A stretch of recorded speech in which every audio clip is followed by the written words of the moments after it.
안녕하세요. 김동섭입니다. 4월 8일 아침 시작하도록 하겠습니다. 오늘 새벽에 끝난 미국 시장은 혼조세로 마감했는데요.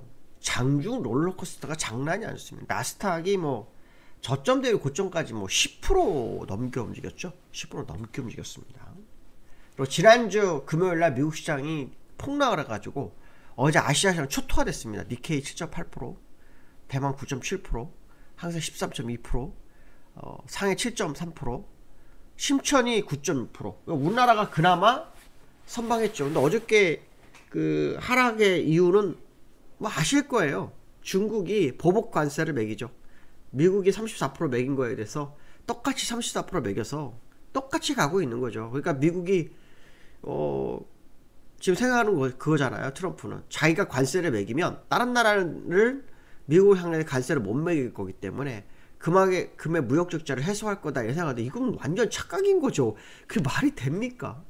왜냐하면 수출은 한 나라의 생계가 달려있는데 어찌 이거를 미국만 이익 보고 다른 나라는 다 손해를 볼 수 있겠습니까? 이거는 말이 안 되는 정책이에요.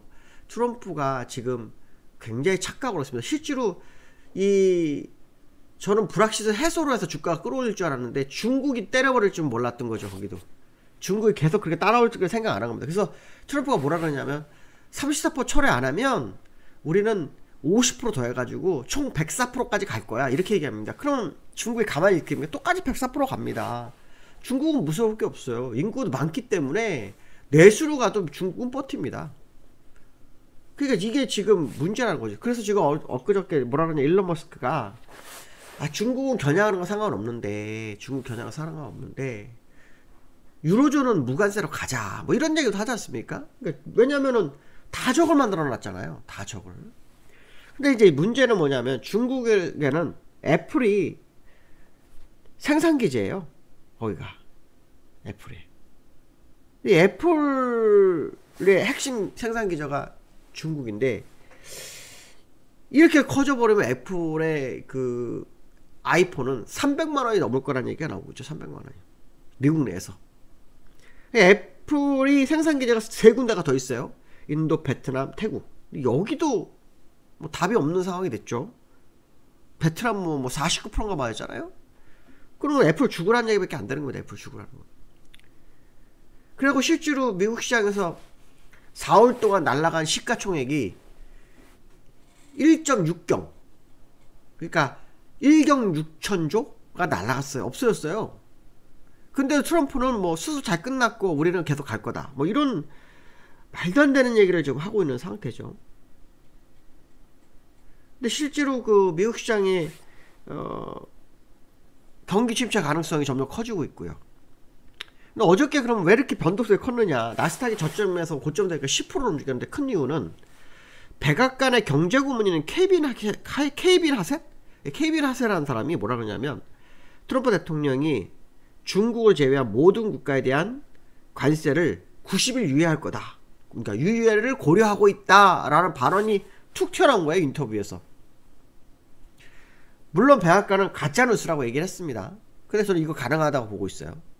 왜냐면 주가가 이렇게 빠질 수가 없거든요. 쌍봉을 만들어줘야 되기 때문에 월봉상 쌍봉을 만들어야 되기 때문에 쌍봉을 만들어줄 거예요. 실제로 자꾸 제가 실제로 하는 얘기를 하는데 죄송합니다. 마크 스피치나겔이라는 그 헤지 펀드의 CIO가 있어요. 이 사람이 그 블랙스완 거운백조라고 그러죠. 여기에 배팅에 아주 유명한 사람인데 이 사람이 뭐라 그러냐면 지금은 아니다.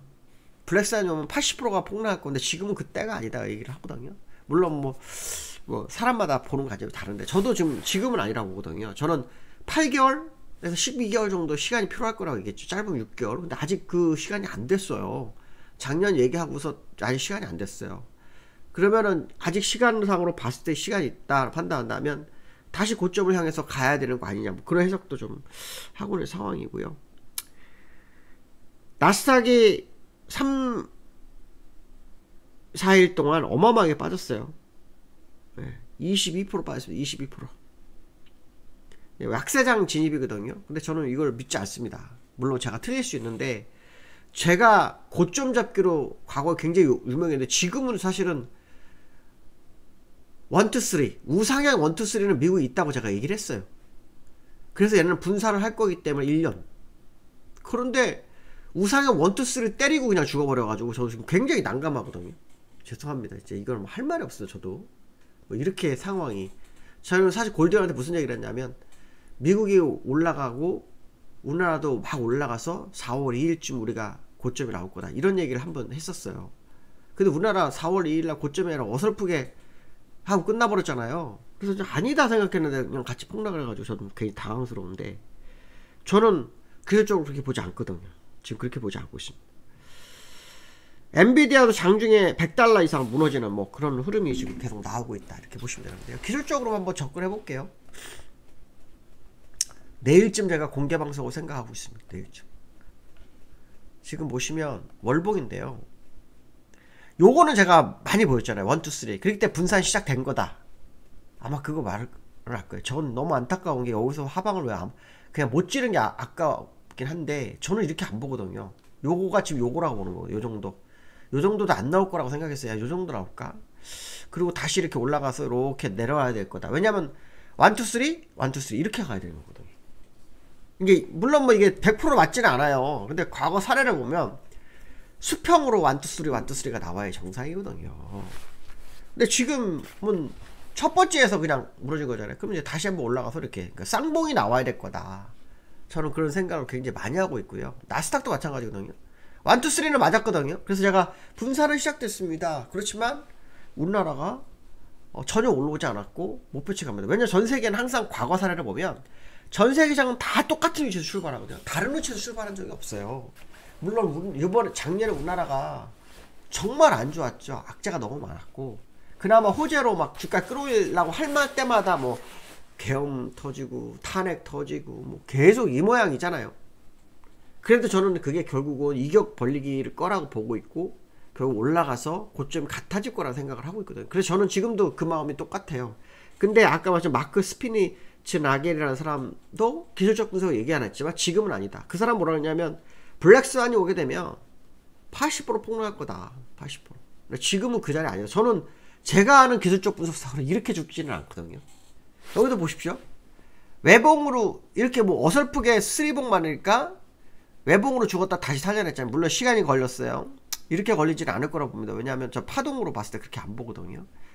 이렇게 했다가 다시 올라오잖아요. 외봉으로 죽었기 때문이거든요. 여기도 지금 외봉이란 말이에요. 그럼 이게 지금 이렇게 해서 이렇게 올라올지는 모르겠지만 저는 그렇게 안 보거든요. 그냥 이렇게 그냥 올라와야 될 거다 판단하고 있거든요. 이 여기서 1, 2, 3는 요렇게 1, 2, 3 굉장히 좁은 공간 1, 2, 3니까 요렇게 길었단 말이죠. 근데 이거는 큰 1, 2, 3이기 때문에 그러니까 큰 공간의 1, 2, 3이기 때문에 이게 좀 이해가 안 됩니다. 좀 하여튼 뭐 그런 상황이다. 그래서 저는 진짜로 하락은 지금이 아니라고 판단하고 있고 다시 반등이 올 거다라는 생각을 합니다. 특히 트럼프 대통령이 당선하고 2달 만에 자기 정책을 폈다가 시장이 초토화됐기 때문에 트럼프는 지금 코너에 몰렸을 겁니다.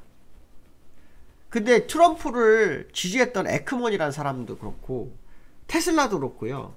다 박살났습니다. 다 박살났습니다. 지지자들이 돈 엄청 투자해가지고 당선시켰는데 그들을 다 박살냈습니다. 이게 트럼프가 배신한 거죠. 어떻게 보면. 물론 자기 정책을 위해서 노력했다 그러지만 이거는 좀 아니죠. 그 상황입니다. 거기에 따라 뭐 시장 흐름을 이렇게 보고 있고요. 코스피가 이제 같이 비교를 해드릴게요. 이제 코스피도 외봉이죠. 이거 아닙니까? 이거는 올라가는 추세 윗꼬리 맞은 거죠. 쌍봉 아닙니다. 이거 외봉입니다. 외봉. 외봉이고요. 여기서 1, 2, 3 딱 맞았습니다. 여기 못 갔습니다. 이격이 없이 죽었어요. 이격이었죠. 그래서 다시 이격. 지금 차트상으로 보시면 저점에 그러니까 월봉상으로는 추세가 깨진 게 아니에요. 안 깨졌어요. 안 깨졌는데 열받죠. 그렇죠? 뭐 계속 월 말만 되면은 폭락하고 시장 박살나고 여러 번 반복해가지고 저도 사실 멘붕입니다. 뭐 저를 요 정도에 아신 분들은 요정도에 아시면 저는 욕을 많이 할 것 같아요. 틀렸지 않냐 뭐죠. 근데 사실 우리나라만 안 갔잖아요. 저도 이게 깝깝하거든요. 다 기술적으로 가야 되는데 우리만 안 갔어요. 근데 저를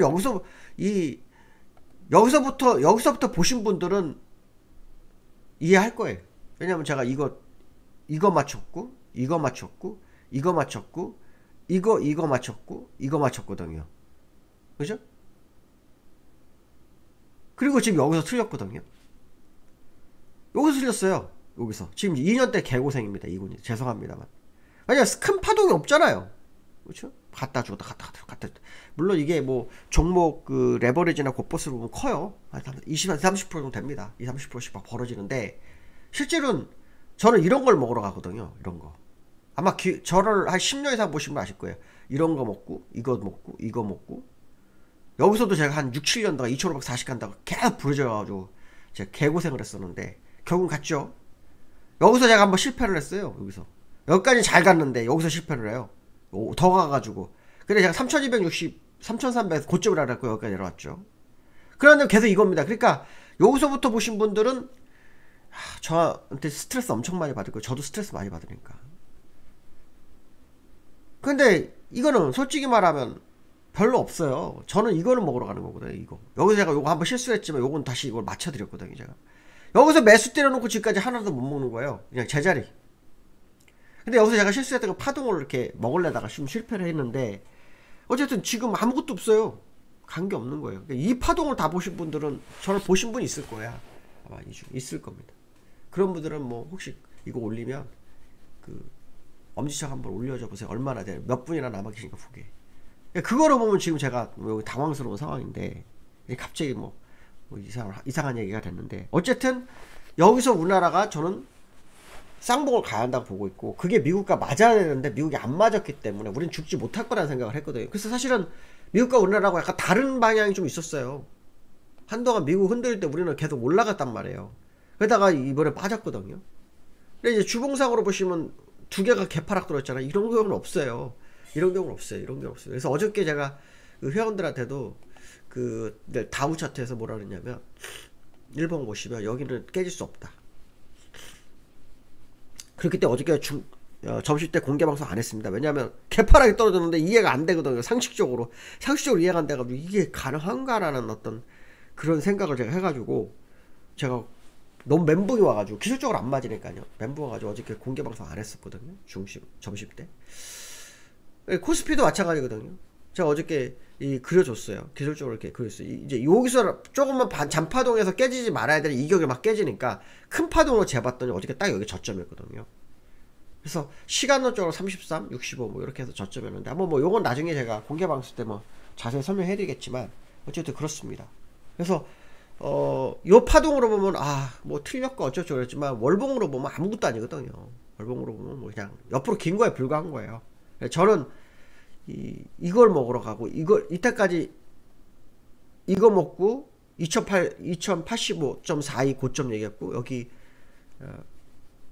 900 그쵸? 붕괴 890에서 저점 잡아주고 그 다음에 2228 얘기해줬었고 2540 얘기했다가 여기 다시 1650 그 다음에 다시 여기 올라갔을 때 제가 2740이 꼭지였을 줄 알았는데 돌파되는 바람에 박살나가지고 3266 3300 사이에서 고점 얘기해줬고 다시 여기 잡아줬고 여기서 지금 실패가 났거든요. 근데 이게 2년입니다.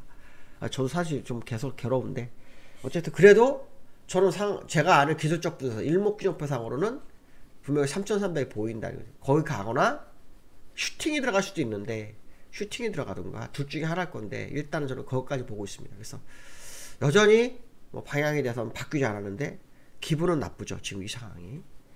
특히 요즘 외국인도 엄청 많이 팔죠. 외국인들 보시면 뭐 어마어마합니다. 이게 지금 뭐냐면 이게 헤지펀드의 마진콜 때문에 파는 물량과 공매도 때문에 그럽니다. 여기도 좀 어마어마하죠. 프로그램도. 이거 다 믿지 않습니다. 저는. 외국인 판단을 해도 외국인이 우리나라 시장에서 차지하는 비중이 예전같이 높지 않습니다. 높지 않고 삼성전자의 50% 유지하고 있는 상황이기 때문에 그거 빼고 나면 외국인 돈은 별로 없습니다. 우리나라에. 그러니까 결국 연기금이 요즘 한 6조 개인화가 6조 정도 사는데 그게 시장을 좀 이끌어주는 상황이 되고 있고요. 근데 이제 오늘 뉴스에 삼성전자가 시장에서 영업이익이 5조 2천억을 예상을 했어요. 그러니까 높게 보기는 5조 2천억, 낮게 보면 4조 9천억. 근데 오늘 얼마 나왔냐면 6조 6천억 나왔습니다. 요게 오늘 삼성전자, 그러니까 HB에 영향이 있는 거죠. 깜짝 시정이 나온 거죠. 그래서 삼성전자가 53,000원까지 밀렸었는데 오늘 다시 반등에 시동을 하는 거지. 한번 봐야 됩니다. 삼성전자에 따라서. 왜냐면 삼성전자가 저는 뭐 믿거나 말거나인데요. 삼성전자가 뭐 이번에 반등은 얼마가 될지 모르겠지만 96,000원 정도까지 보고 있지만 진짜 만약에 얘가 간다 그러면 얘 30만원 보고 있거든요. 저는 30만원 넘게. 그건 나중에 설명하겠습니다. 근데 기술적으로는 바닥일 거라는 판단하거든요. 한번 뭐 지켜보십시오. 뭐 이건 시간이 흘러가야 되는 거기 때문에 시장 흘러간 후에 봐야 됩니다. 그래서 뭐 이런 표현을 쓰면 되겠지만 코스피 월봉에서 제가 이런 실수가 이렇게 이제 실수라기보다는 안 가면서 벌어지면서 좀 어려움을 겪고 있습니다. 어려운 거 있지만 제 판단은 저는 한 번도 틀려본 적이 없거든요. 오랜 시간이 걸려서 저는 꼭 이겼거든요. 네, 그래서 여러분들도 뭐 많이 스트레스 받으신 분이 있겠지만 저를 오랫동안 보신 분들이 있으면 아마 어느 정도 이해가 되리라 봅니다. 일단 기술적으로는 아무것도 깨진 게 없습니다. 지켜볼 필요성이 있다 이렇게 말씀드리고 싶습니다. 오늘 여기까지 하겠습니다. 감사합니다.